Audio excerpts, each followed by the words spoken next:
Good afternoon, everyone. 여러분 It's great to 안녕하십니까? be here. 서울에 와서 여러분 만나 뵙게 돼서 반갑습니다.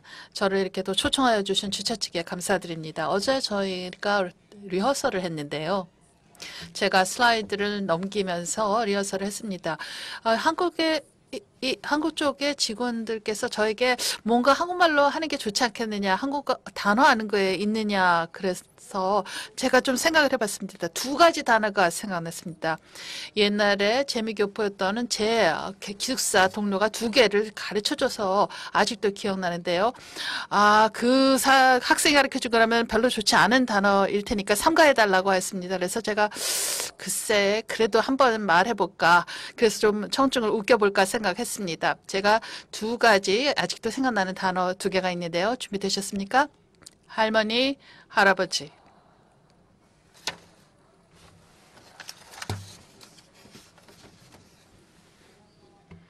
할머니, 할아버지죠. 한국말 모르시는 분들을 위해서 말씀드렸습니다.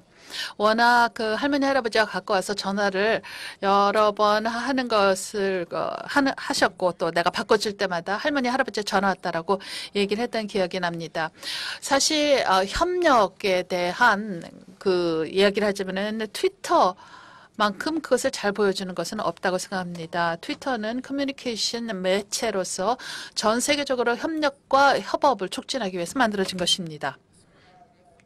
그래서 먼저 트위터가 왜 특별하냐에 대해서 말씀을 드리겠습니다. 소셜미디어, 소셜 네트워크 다가 많지만요.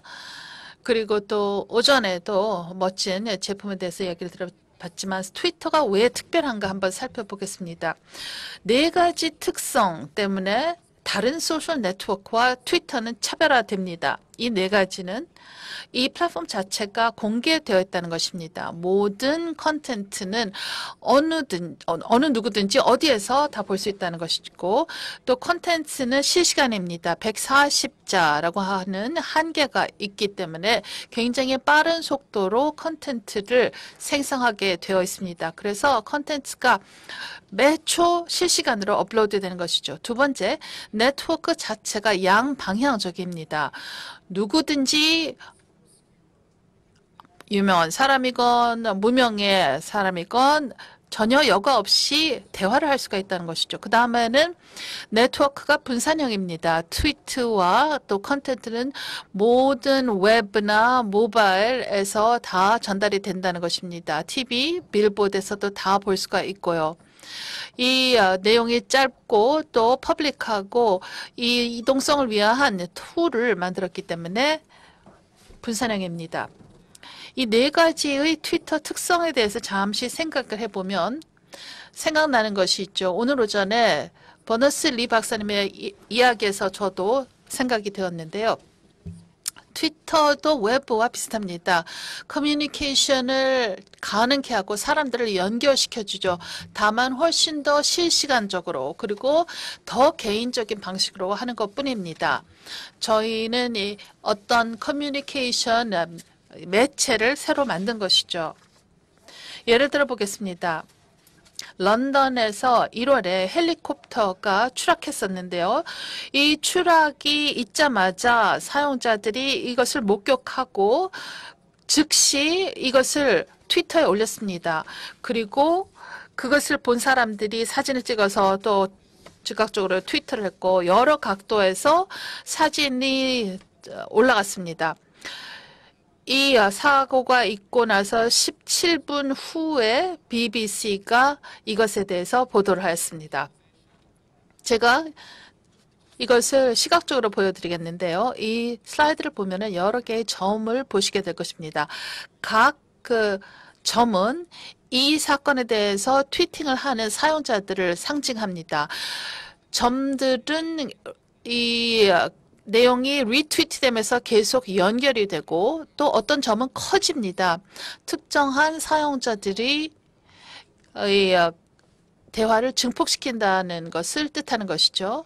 각 점은 각 사용자이고 이 사건에 대해서 이야기를 합니다. 서로 이제 연결이 됩니다. 자꾸 연결이 되고 특정 사용자는 이 내용을 주도하면서 권위자가 됩니다. 몇 분이 지나면 3만 명의 사용자가 트위터가 거의 4만 개의 트위트를 하고 이 사건을 갖고 대화를 진행합니다. 이것을 봤을 때 실제 현실에서 사건이 있었을 때 그것이 계획된 거건 계획되지 않은 거건 올림픽이나 슈퍼볼과 같은 행사이건 헬리콥터 추락이나 일본의 쓰나미 사태이건 작은 일, 큰 일 모든 것 다 실제로 이 세상에서 일어났을 때 이것은 디지털 세계에서도 실시간으로 진행이 된다는 것입니다. 트위터에서 진행이 되는 것이죠. 이렇게 보자면 트위터는 우리 세계를 그대로 반영하고 있고 사람들의 경험을 반영하면서 우리 모두가 동참할 수 있습니다. 이 네트워크가 어떻게 디스트리뷰트 됐느냐에 대해서 말씀드리겠는데요. 트위터 사용자 손들어 주시기 바랍니다. 예, 좋습니다. 카카오톡보다는 저희가 조금 더 많은 것 같으네요. 어쨌든 트위터를 사용하지 않다 하더라도 트위트는 전 세계에 다 깔려 있습니다. 트위터를 정기적으로 사용하지 않는다 하더라도 항상 트위트에 접하게 되죠. 지금 보시는 것은 몇 가지 예입니다. 길 왼쪽에 있는 것은 보스턴의 시장의 한 트위트입니다. 용의자를 포착한 것 같다. 그리고 이와 관련된 사진이 확보되었다라고 했는데요. 이 트위트를 그대로 기사화하였습니다. TV에도 나타나죠. 해시태그를 갖고 트위터의 여러 가지 대화를 조직합니다. TV에서 해시태그가 많이 나오죠. 그리고 최근에 나왔던 뉴스위크 지는 15년 동안 발행이 됐는데 마지막으로 이런 그 책형, 인쇄형의 뉴스위크를 발행한다고 선언하였습니다. 해시태그는 이제 일상생활의 일부가 되었습니다. 전체적으로 봤을 때 뭔가 하나의 기적이 일어난다고 할 수가 있습니다. 실시간적인 커뮤니케이션 네트워크를 구축하였고 그렇게 함으로써 트위터는 이 인간의 체험에 있어서 또 하나의 커뮤니케이션 계층을 한 것입니다. 트위터는 어떻게 보자면은 단순한 사건이나 현상을 보고하는 것이 아니라 거기에 개인적인 의견을 첨가하는 하나의 평론적인 기능을 하는 것입니다. 그리고 훨씬 더 재밌죠. 실제를 경험하면서 트위터를 보면 훨씬 더 재밌습니다. 이 웹 자체에 대해서 많은 그 비유가 있습니다. 어떤 그 상호 연결성이라든가 커뮤니케이션 플랫폼으로서 트위터에서도 그것을 그대로 찾아볼 수가 있습니다. 우리가 만약 트위터를 그대로 오픈한 상태로 또 사용이 쉽고 간단하고 자유로운 플랫폼으로 유지하는 데 성공한다면은 그거 하나만으로도 충분할 수 있을 것 같습니다. 이것은 우리로 하여금 깊은 생각을 하게 만들죠. 오늘은 이틀에 한 번씩 10억 개 정도의 트위트가 생성됩니다. 이것은 대단한 것이죠. 제가 처음 3년 반 전에 입사했을 때 당일에 그때 하루에 생성되는 것은 3,700이었는데 지금은 50만으로 올라갔습니다. 140자로 한계를 했기 때문에 제한을 했기 때문에 SMS 표준에 부합합니다. 20개는 이름을 위해서 140개는 메시지를 위해서 책정을 했죠. 그래서 트위터는 아주 간단한 전화기를 사용하는 사람들도 휴대폰을 사용하는 사람들도 얼마든지 트위트를 할 수 있습니다. 트위터가 성장을 하면서 놀라운 것은 TV와 적극적으로 협력을 하게 되었다는 것입니다. 트위터는 경험을 공유하게 해주는데요. TV도 같은 것을 상징합니다. 저희가 TV 프로그램을 시청하죠. 스포츠나 또 드라마 같은 것을 시청하는데 대부분 여러 사람이 함께 TV를 시청하죠. TV에 대한 대화가 이 트위터상에서 굉장히 빨리 증가하고 있습니다. 미국의 예입니다. 지난주에 본 것처럼 3,200만 명이 TV에 대해서 트위트를 했습니다. 이것은 하나의 현상인데요. TV를 보면서 그 TV에서 보는 것에 대해서 트위트를 하는 것입니다. TV에 대해서 또 평을 하는 것이죠. 영국에서도 비슷한 트렌드가 보입니다. TV에 대해서 이 트위터 상에서 많은 사람들이 이야기를 주고받는다는 것이죠. 그런 TV에 대한 대화 때문에 TV 방송 일들도 프로그래밍에서 뭐 해시태그를 해라, 심볼을 추가해라 그렇게 함으로써 자신들의 프로그램이 트위터에서 더 많은 이야기거리가 되도록 하는 것입니다. 미국에서도 이것을 흔히 찾아볼 수 있고 영국에서도 찾아볼 수 있을 뿐만 아니라 브라질, 독일, 일본 에서도 같은 현상이 목도됩니다. 사실 일본에서 저희가 여론조사를 했는데요. 일본 사용자의 54%가 TV에 대한 내용을 갖고 트위터를 한다고 들었습니다. 그렇게 함으로써 경험을 공유하고 무엇이 웃겼다고 생각하는지에 대한 느낌을 공유하는 것이죠. 이것도 역시 대화 방식으로 공개적으로 실시간으로 진행되는 것입니다. 외부로도 확산이 가능하고요. 트위터는 그래서 TV의 소셜 사운드트래크라고 부르고 있습니다. 옛날에는 영화가 무성 영화였었죠. 그러다가 사운드가 들어가고 그것을 통해서 훨씬 더 영화를 보는 체험이 풍요로워졌습니다. 또 영화 제작자에게는 새로운 가능성이 열렸고요. 오늘날 트위터는 TV에 추가된 하나의 소셜 사운드 트랙이 되었습니다. 같은 것을 보았을 때 남들은 어떤 것을 느끼느냐를 알게 되고 똑같은 것을 봐도 더 웃고 더 울게 되죠.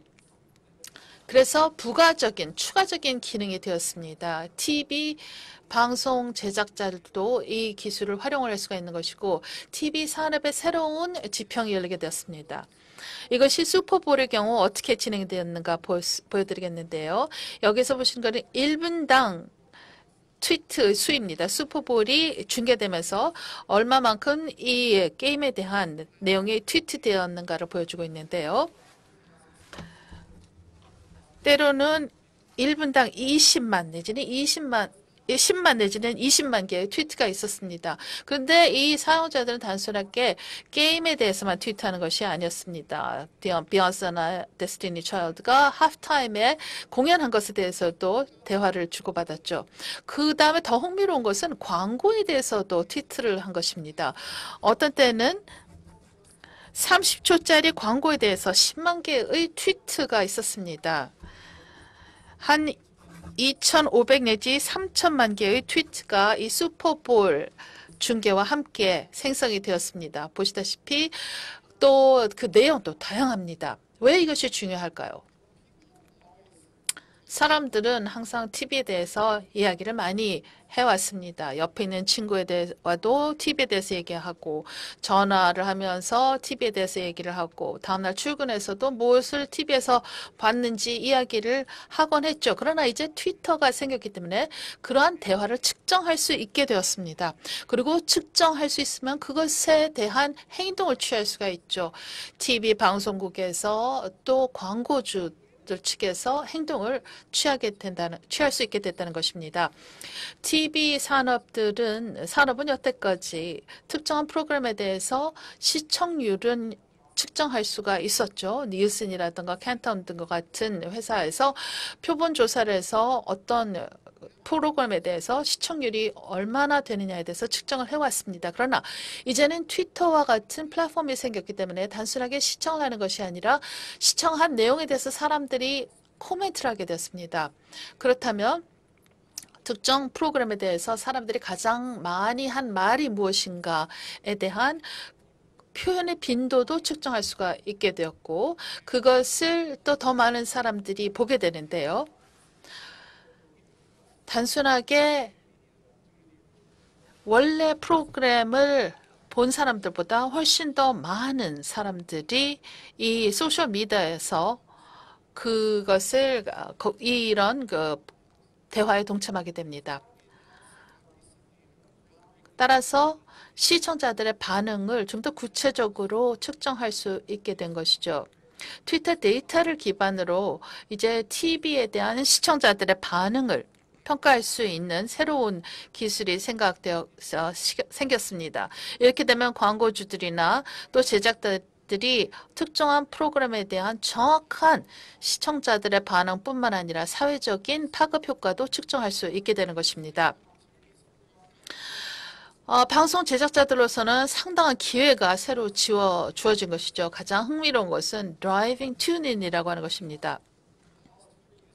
트위터 사용자로서 우리 모두는 직관적으로 알죠. 트위터 때문에 내가 TV에서 무엇을 보는지가 결정된다는 것이죠. 미국에서 TV를 보기 위해서 앉는 사람들은 반 정도는 뭐를 정확하게 시청할지 모르고 앉는다고 합니다. 그러다가 트위터에서 어느 프로그램이 재밌다, 웃긴다라고 하는 것을 보게 되면은 그쪽으로 채널을 돌리게 되죠. 저도 또 제 친구들도 이런 식으로 TV를 시청합니다. 이것은 닐슨의 최근 조사에서 확인이 되었는데요. 트위터 상에서의 액티비티와 TV 시청률 간의 상관관계가 있다는 것을 알아냈습니다. 정확한 상관관계에 대해서는 아직 분석 중인데요. 지금 봤을 때 이 프리미어의 경우에는 트위터 볼륨이 8.5% 늘어나면 시청률이 1% 늘어난다고 합니다. 18세에서 34세의 인구가 되겠습니다. mid시즌에서는 상관관계가 더 높습니다. 트위터 볼륨이 4.2% 늘어나면 시청률이 1% 늘어납니다.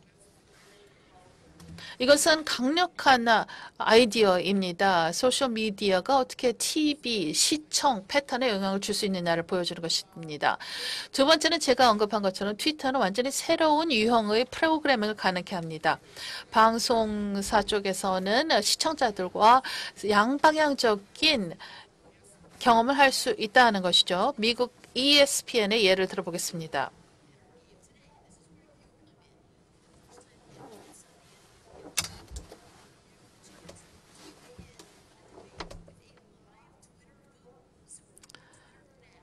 실시간으로 트위터로 투표를 하는 것입니다.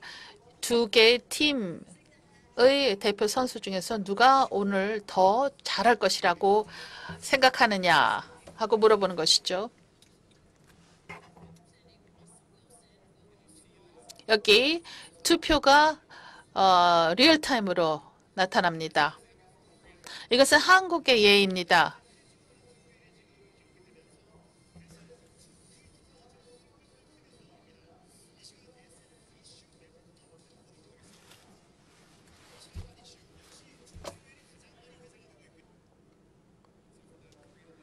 한국 대선 때 있었던 거죠. 트위터가 또 광고주들에게 도움을 줄 수 있는 또 한 가지 방법이 있습니다. 이것은 보완적인 광고 모델을 통해서인데요. 미국과 영국의 경우에는 트위터 리플레이라고 하는 것을 만듭니다. 15 내지 20초짜리 광고로서 그것을 플랫폼에 올려놓고 그 다음에는 스폰서들이 들어오게 됩니다. NCAA 농구 경기 대회의 예를 보여드리겠습니다.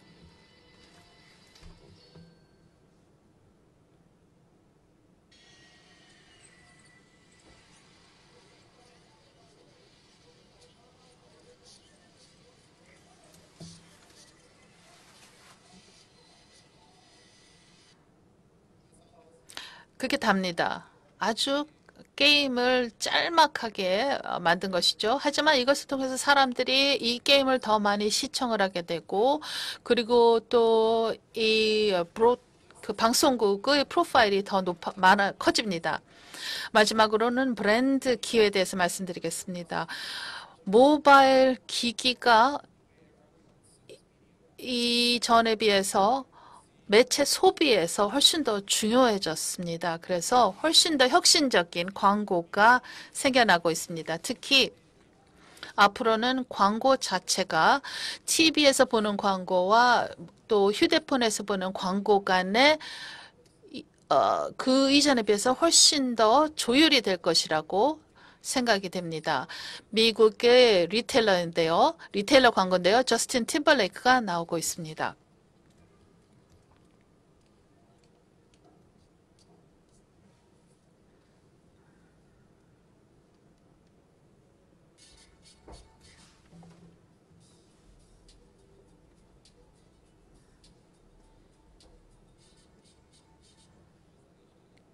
저기 조금 전에 해시태그가 나왔죠? 그리고 거의 즉각적으로 여러분들이 저희 플랫폼에서 보시게 될 트위트입니다. TV 광고를 기반으로 제작된 것이고 보완적인 역할을 하는 것이죠. 두 개의 다른 플랫폼에서의 광고가 동시에 진행되는 것은 앞으로 점점 더 흔히 찾아볼 수 있는 현상이 될 것입니다. 이것으로 발표 마치겠습니다. 감사합니다.